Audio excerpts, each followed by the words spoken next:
حضرت جناب سیدنا سری سختی رحمتullah علیہ فرماتے میرا دل سخت ہو گیا تھا، میں بڑا پریشان رہتا تھا۔ حضرت معروف کرخی رحمتullah علیہ کی بارگاہ میں کئی دفعہ عرض کی، میں نے کہا بابا میں اس کا کیا کروں، یہ سخت ہو گیا، مہینوں ہو گئے یہ اللہ کے خوف میں نہیں رویا، سالوں بیت گئے حضور کی نعت سن کے نہیں رویا، اب تو کتنا وقت گزر گیا ہے، اسے مدینے جانے کے لیے بھی رونا نہیں آتا، حضور یہ سخت ہو گیا ہے، کوئی رحمت کی نظر ہو، خشکی سی آ گئی ہے، عجیب سی میل چڑھ گئی ہے۔ فرماتے کئی دفعہ میں نے خواہش کا اظہار کیا۔ ایک دن نا عید کا دن تھا تو حضرت معروف کرخی نے ایک چھوٹا سا بچہ انگلی کے ساتھ لگایا ہوا تھا، تو حضرت آ رہے تھے، تو میں نے کہا حضور آپ کدھر سے آ رہے ہیں، یہ بچہ کون ہے؟ فرمانے لگے یتیم ہے۔ سارے بچے عید والے دن اخروٹ کے ساتھ کھیل رہے تھے، بیچارے کے پاس اخروٹ کوئی نہیں، تو حضور آپ کیا کریں گے؟ تو حضرت معروف کرخی کہنے لگے پیسے تو میرے پاس بھی کوئی نہیں اخروٹ خرید کے دینے کے، میں یہاں سے کھجوروں کی گٹھلیاں چنوں گا، وہ گٹھلیاں بازار میں بک جاتی ہیں، میں یہ گلیوں سے گٹھلیاں چنوں گا اور چن کے میں کہیں بیچوں گا، اور جب میں انہیں بیچوں گا تو پھر یتیم کے لیے 2-4 اخروٹ خریدنے کے قابل ہوں گا، پھر میں اسے اخروٹ خرید کے دوں گا۔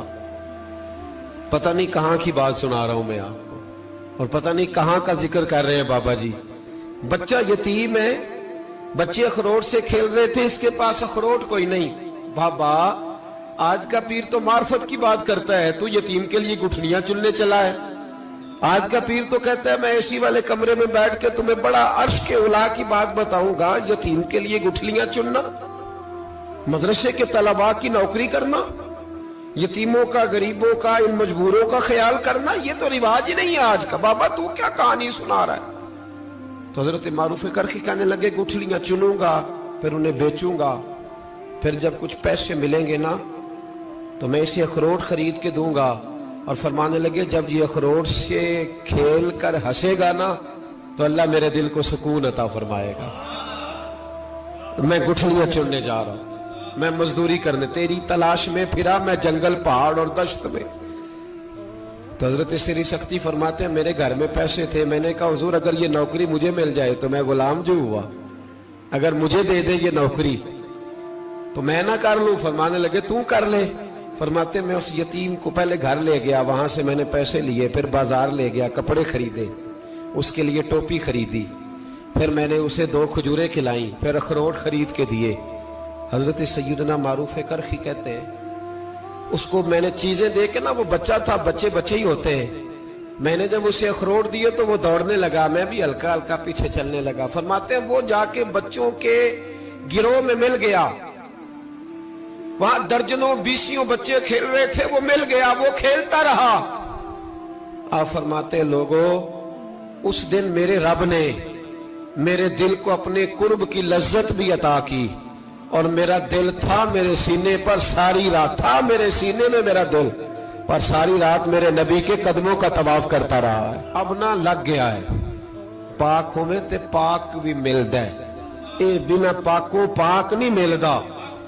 ساڈے وجود نو تون دے نالوں اکو تولا ٹکڑا دل دا، دل لگا کے، دل لگ جائے تو پھر وہ لگ جاتا ہے۔ آپ یقین کریں لگتا ہے تو مزہ دیتا ہے، اور جب تک لگتا نہیں پھر کوئی بھی کیف سرور حاصل۔ امام زین العابدین رضی اللہ تعالیٰ عنہ مولا علی شیر خدا کے پوتے، امام حسین کے صاحبزادے، سیدہ پاک کی پیاری نسل، امام زین العابدین گھر میں نماز پڑھ رہے تھے، غور کرنا بات پہ، گھر پہ نماز پڑھ رہے تھے، گھر میں آگ لگ گئی۔ جب آگ لگی ہے تو پھر شور بھی ہوتا ہے، کچھ لوگوں نے شور مچایا، آگ آگ آگ، دور دراز سے لوگ دوڑے، آپ کا ایک چھوٹا بچہ بھی پاس سویا ہوا ہے، آگ لگ گئی، شور ہو رہا، دور دراز سے لوگ پانی لے کے دوڑ رہے ہیں، آگ بجھائی جا رہی، امام صاحب نماز پڑھ رہے ہیں۔ حکم ہے کہ ایسی ایمرجنسی دیکھو تو نماز توڑ دو، پر اس کے لیے جو دیکھے ہی نہ، جسے سوجے ہی نہ ہو کیا رہا۔ امام زین العابدین پڑھتے رہے، نماز مکمل ہوئی تو آپ کی زوجہ کہنے لگی اللہ آپ پہ رحم کرے، گھر میں آگ لگ گئی تھی، سارا محلہ، سارا گاؤں، سارا شہر ٹوٹ پڑا، بچہ سویا ہوا تھا، آپ نے توجہ ہی نہیں کی۔ تو آپ فرمانے لگے ہلکی سی بن بناہٹ ہوئی تھی میرے کانوں میں، پر میں اللہ کی نماز پڑھ رہا تھا، پر میں اپنے رب کی، میں اس کی نماز پڑھ رہا تھا، تیرے عشق کی انتہا چاہتا، تیرے عشق کی انتہا چاہتا، تیرے عشق کی انتہا چاہتا، میری سادگی دیکھ کیا چاہتا ہوں، ذرا سا تو دل ہے مگر شوق اتنا، وہی لن ترانی سنا چاہتا ہوں، مجھے کیا خبر ادھر کیا ہو رہا، ادھر میں تو اس کے ساتھ میرا تعلق تھا، میں تو اللہ کی بارگاہ میں حاضر تھا، مجھے کیا پتا۔ بی بی کہنے لگی آگ لگ گئی تھی، تو فرمانے لگے بھلی مانس چپ کر، تم دنیا کی آگ بجھا رہے تھے، میں جہنم کی آگ بجھا رہا تھا، تم لوگ اپنے شور میں تھے تو میں اپنے ذائقے میں۔ الذین ہم فی صلاتہم خاشعون، فرمایا یہ لوگ اپنی نمازوں میں عاجزی کر، دل لگا کے کرتے ہیں جو کرتے ہیں۔ اور بڑی خوبصورت مثال ہے، حضرت رومی نے لکھی ہے، بڑی مشہور بھی ہے۔ ایک نمازی نماز پڑھ رہا تھا، میری طرح کا نمازی، مجنوں اس کے آگے سے گزر گیا، لیلا کے گھر جا رہا، تو نمازی اتحیات پہ تھا، اتنی دیر میں اس نے بھی نماز مکمل کر لی، تو پیچھے سے جا کے مجنوں کا گریبان تھاما، کہنے لگا شرم نہیں آتی تجھے، مسئلے کا نہیں پتا، نمازی کے آگے سے نہیں گزرنا چاہیے؟ تو کہنے لگا یار معاف کر دو، مجنوں کہنے لگا معاف کر دو، غلطی ہو گئی، حالانکہ شہزادہ تھا، پر معافیاں کیوں مانگ رہا ہے؟ اس لیے کہ کسی سے دل جو لگ گیا ہے، عاجزی آ گئی، ان کے چل یار معاف کر دے، تیری مہربانی، نمازی ناراض نہ ہو جائے، نمازی بڑے ڈاڈے ہوتے ہیں، کئی دفعہ بڑے سخت ہوتے ہیں، نمازی تھا بڑا پکا، تو وہ کہنے لگا نہیں، نماز خراب کر دی تو نے، تجھے پتہ نہیں آگے سے نہیں گزرنا چاہیے، اور ویسے بھی زمانے کا رواج ہے، جو معافی مانگ لے لوگ سمجھتے ہیں بزدل ہے، یہ بھی بڑا مسئلہ ہے، آپ تھوڑا سا کہہ دیں کہ جب دیکھی جائے گی جو ہوگی، لوگ سمجھتے ہیں نہیں ہے دم کم، معافی مانگ لے سامنے والا بگڑ جاتا ہے، الا ماشاءاللہ، لیکن اس کا مطلب یہ نہیں کہ ہم معذرت کرنی چھوڑ دیں، وہ اگر بری عادت پہ ہے تو ہم نے اپنی اچھی عادت کو قائم رکھنا ہے، تو کہا جناب معاف کر دے، تو نمازی کہنے لگا نہیں تجھے عقل نہیں ہے، نمازی کے آگے سے نہیں گزرنا چاہیے، پھر مجنوں نے بڑی بات کر دی، پھر ایک عاشق نے عاشقوں والا جملہ بولا، پھر ایک محبت کرنے والے نے بڑی بات کی، کہنے لگا یار نمازی میں تو معافی مانگ رہا ہوں تو نہیں دے رہا، چل ایک سوال کا جواب ہی دے دے کہ میں تو عورت کے عشق میں جا رہا تھا، مجھے تو نظر نہیں آیا کہ تو نماز پڑھ رہا ہے، میں تو بی بی کے عشق میں تھا، مجھے تو نظر نہیں آیا، تو بتا تو رب کے عشق میں تھا، تو مجھے کیسے دیکھ رہا تھا، میں تجھے کیسے نظر آیا، حالانکہ تو اللہ کے عشق میں کھڑا تھا، مالک حقیقی کی محبت میں تیری میرے اوپر نظر کیسے پڑ گئی، میں تو عورت کے عشق میں تھا۔ اب نمازی صاحب شرمندہ ہو گئے، مجنوں کہنے لگا آج کے بعد جب رب کی بارگاہ میں کھڑے ہونا نا تو والذین آمنوا اشد حبا للہ، پھر نماز کے لیے نہیں، اس کے پیار میں بھی کھڑے ہونا، دل لگا کے کھڑے۔ انسان کو دکھ بھی آتے ہیں، بیماریاں بھی آتی ہیں، اپنوں بیگانوں کی طرف سے اس کو تلخیوں کا بھی سامنا کرنا پڑتا ہے، تو اس موقع پر آپ کی زبان کوئی ایسا جملہ نہ کہے جو اللہ کی ناراضگی کا سبب ہو۔ غم تو پہنچتا ہے اور غم سے انسان متاثر بھی ہوتا ہے، یہ تو نہیں ہے کہ تکلیف پہنچے۔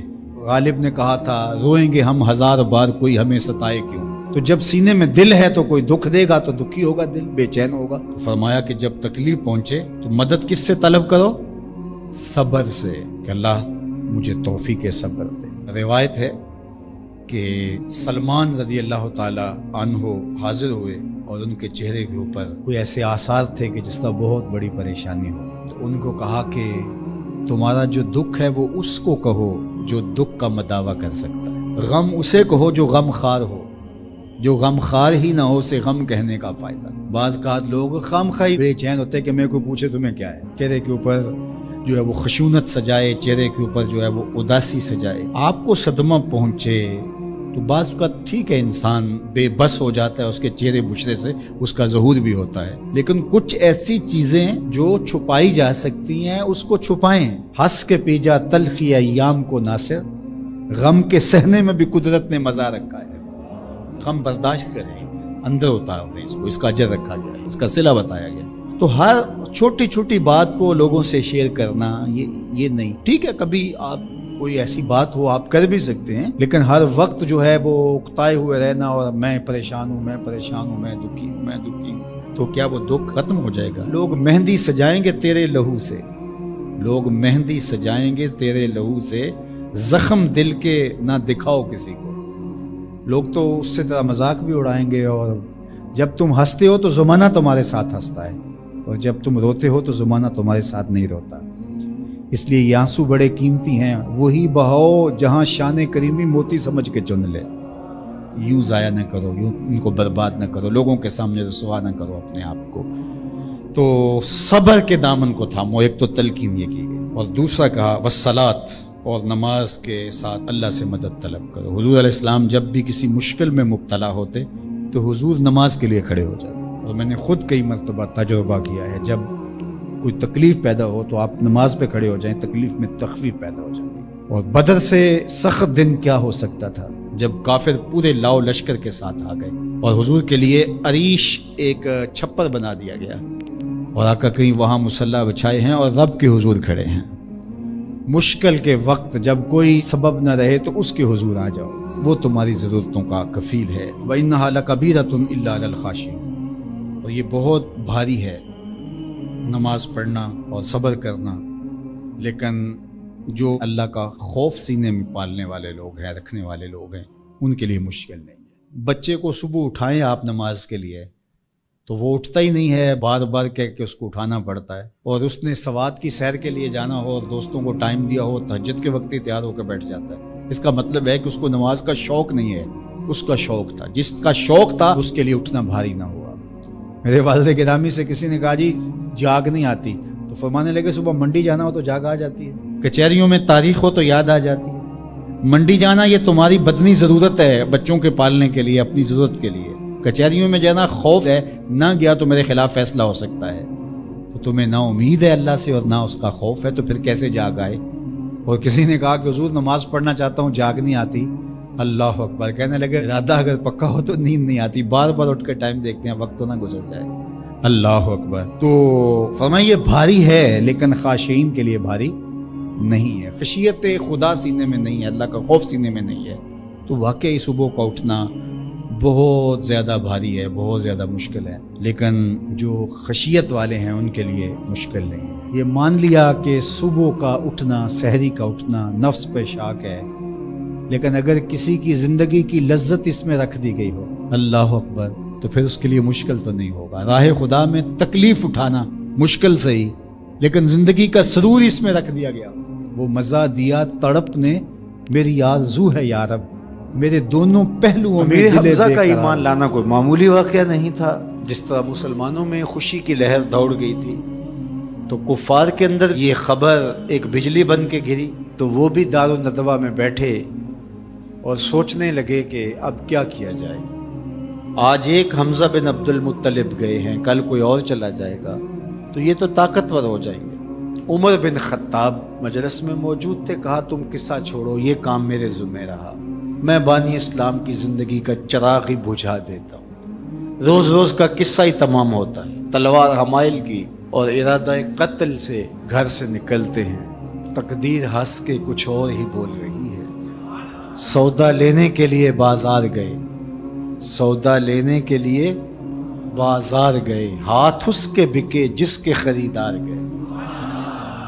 تلوار حمائل کی ہے، بانی اسلام کی زندگی کا چراغ بجھانے کی آرزو ہے، گھر سے نکلتے 22 سال کی عمر ہے، جوانی ہے، بانکپن ہے، چہرے پہ جلال ہے، خطاب کا جری جواں بیٹا ہے۔ راستے میں ایک صاحب ملے، دیکھا اور کہا کہ کیا تیور ہیں اور ارادے کدھر کے؟ کہا چراغ اسلام بجھانے جا رہا ہوں۔ کہا اس کی روشنی تو تمہارے گھر میں بھی پہنچ گئی ہے۔ پوچھا کیا ماجرا ہے؟ کہا تمہاری بہن فاطمہ بنت خطاب اور تمہارے بہنوئی سعید، وہ بھی اس آقا کے غلام بن گئے۔ بس غصے میں بہن کے گھر پہنچتے ہیں اور دروازے کو دستک دیتے ہیں۔ اندر قاری قرآن ان کو قرآن سکھا رہا ہے۔ اہل خانہ سمجھے عمر آئے ہیں اور تیور بھی اچھے نہیں ہیں، قاری کو کہیں گوشے میں چھپا دیا اور دروازہ کھولا۔ دروازہ کھولنے کی دیر تھی کہ بہن پہ ٹوٹ پڑے، مار دھاڑ شروع کر دی۔ تم سابی ہو گئی ہو، تم نے آباء و اجداد کا دین چھوڑ دیا ہے، مار مار کے ان کو لہو لہان کر دیتے ہیں۔ تو بہن بولتی ہے عمر سنو، تم خطاب کے بیٹے ہو نا، میں بھی خطاب کی بیٹی ہوں، میں بھی اپنے موقف سے ہٹنے والی نہیں ہوں۔ حیرت زدہ ہو جاتے ہیں کہ اس عورت کے اندر یہ بجلیاں کیسے آ گئیں۔ تو سوچنے لگے اور کہا اچھا جو تم پڑھ رہے تھے مجھے بھی سناؤ۔ کہا تمہیں پہلے غسل کرنا ہوگا۔ عمر بدن دھو رہے ہیں، میرا رب دل دھو رہا ہے۔ اتنے میں قاری قرآن کے ورق لے کے آ گیا اور تلاوت ہوتی ہے، طٰہٰ ما انزلنا علیک القرآن لتشقی، اے 14ویں کے چاند محبوب، ہم نے قرآن اس لیے نازل تو نہیں کیا تھا کہ آپ مشقت میں ہی پڑ جائیں۔ تلاوت ہوتی جا رہی ہے، عمر کی آنکھوں سے آنسو ٹپکتے چلے جا رہے ہیں۔ کہا عمر کی عمر برباد ہو گئی، چلو مجھے حضور کی چوکھٹ پہ لے چلو۔ اللہ اکبر، دار ارقم میں حضور تشریف فرما تھے، تلوار اس طرح حمائل کی ہوئی ہے اور اسی حالت میں حضور کی دہلیز پہ جا رہے ہیں۔ دروازے کے سوراخوں سے دیکھا صحابہ نے، کہا کہ عمر آ رہے ہیں، تلوار ہے ہاتھ میں۔ تو حضرت امیر حمزہ نے کہا گھبرانے کی ضرورت نہیں ہے، اگر ارادہ خیر سے آ رہے ہیں استقبال کریں گے، خوش آمدید کہیں گے، بٹھائیں گے، عزت دیں گے، اور اگر ارادہ اچھا نہیں ہے تو اسی کی تلوار سے اس کا سر کاٹیں گے۔ دروازہ کھلتا ہے، عمر حضور کے سامنے آ کے بیٹھتے ہیں اور میرے حضور کہتے ہیں عمر ابھی وہ وقت نہیں آیا کہ تم اسلام لے آؤ، اور یہی وقت تھا عمر کے اسلام لانے کا۔ حضرت عمر کلمہ پڑھتے ہیں، اشہد ان لا الہ الا اللہ وحدہ لا شریک لہ واشہد ان محمدا عبدہ ورسولہ۔ جو ہی عمر کی زبان سے کلمے کی صدا سنتے ہیں صحابہ، اتنے زور سے اللہ اکبر بے ساختگی میں کہتے ہیں مکے کی گلیاں گونج اٹھتی ہیں۔ اللہ اکبر۔ اب ایمان لانے کے بعد جناب عمر حضور سے پوچھتے ہیں کہ حضور ہم حق پہ نہیں ہیں؟ فرمایا ہم حق پہ ہیں، اللہ کا دین سچا نہیں ہے؟ کہا اللہ کا دین سچا ہے۔ کہا کہ آپ اللہ کے سچے رسول ہیں؟ فرمایا ہاں میں اللہ کا سچا رسول ہوں۔ تو کہا پھر ہم چھپ کے نمازیں کیوں پڑھیں، ہمیں صحن حرم میں جانا ہوگا۔ مسلمانوں کی 2 صفیں بنتی ہیں، 20-20 افراد کی، ایک صف کی قیادت حضرت عمر کرتے ہیں، ایک صف کے آگے حضرت امیر حمزہ چلتے ہیں، درمیان میں میرے حضور ہیں، اور صحن حرم میں پہنچ کے رب کی نماز ادا کی جاتی ہے۔ حضرت عبداللہ ابن مسعود رضی اللہ تعالیٰ عنہ فرماتے ہیں عمر کا اسلام لانا مسلمانوں کے لیے عزت کا سبب